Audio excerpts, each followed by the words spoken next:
Michael, thank you for being here. And I have been watching your the story of China. So could you let us know what's your understanding about China?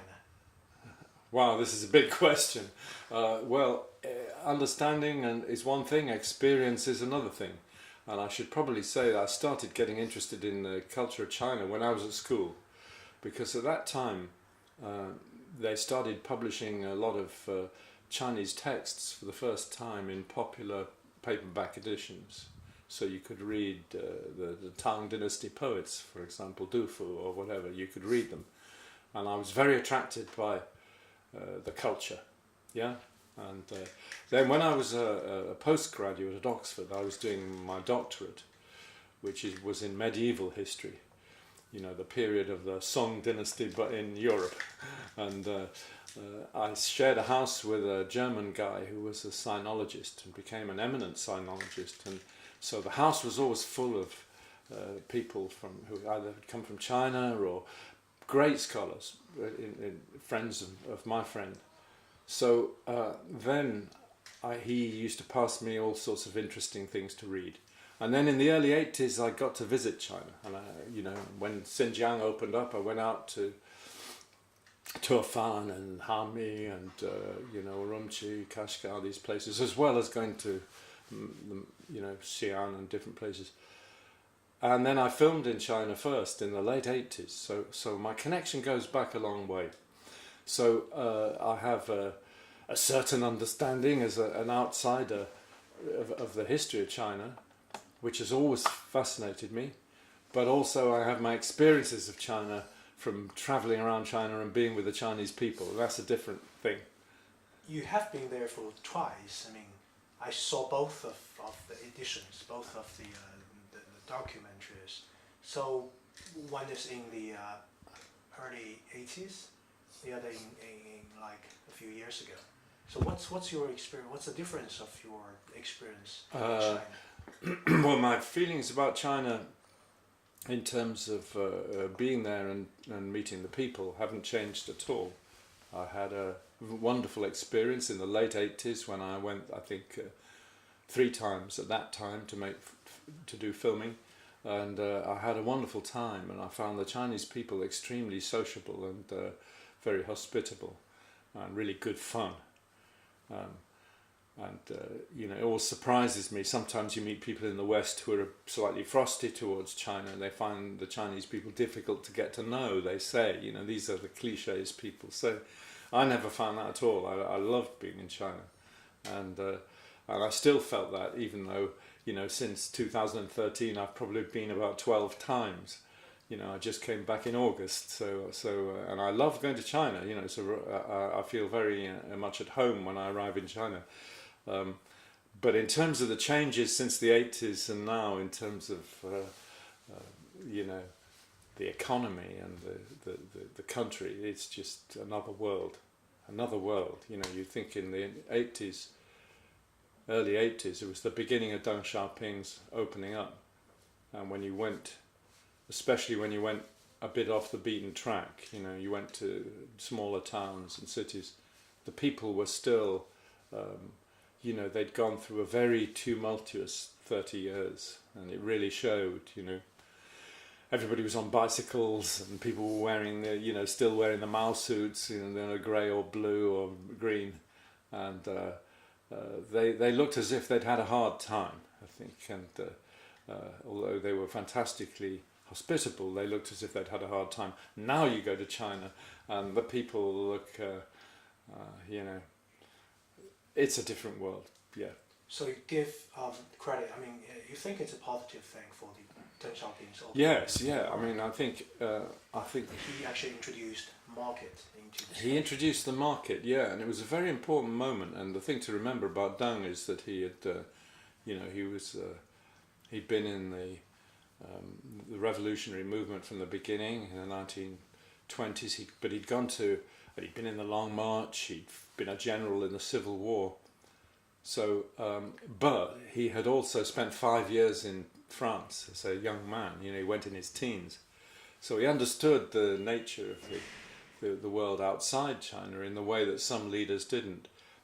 And And I think when you talk to people who knew him, that by 1960 he knew that the hardline form of class struggle and Marxism was not right for China. And Deng already knew this by 1960. But he didn't have a chance to put his ideas into practice until 1977, 78. And I think everybody I've spoken to in the Western world, the great experts, people who've written biographies of Deng, they all feel that it is overwhelmingly positive for China. The biggest lifting out of poverty of the largest number of people in the whole of human history. And so I think that side of it, everybody feels very positive.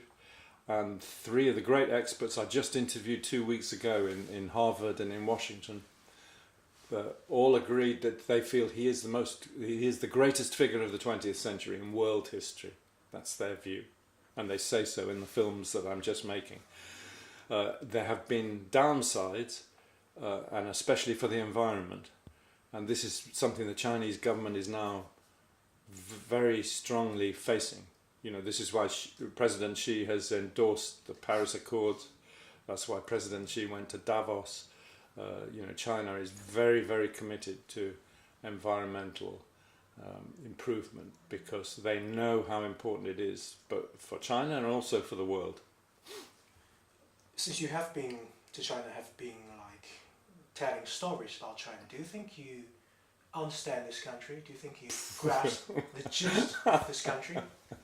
I think it would take a lifetime to understand China for an outsider, and I think you need to be able to speak the language fluently, and I think you need to be able to read the script, because the language and the script are fundamental to understanding China. So without those, you can't claim to understand China. But there are things about China that I feel you get to know over a long period of time. And I think in the last 5 years, having been so many times, you begin to understand certain things about the way the Chinese people see the world, their sense of humour, their sociability, the importance of food. It's very, very important in Chinese culture, We used to laugh when we were filming that by the time it got to 12 o'clock, for a Chinese film crew, you had to stop to have lunch, not like with a British crew where, you just grab a sandwich and you carry on working. The ritual of food is very important. I think the Chinese people, their respect and love for their culture is really, really important.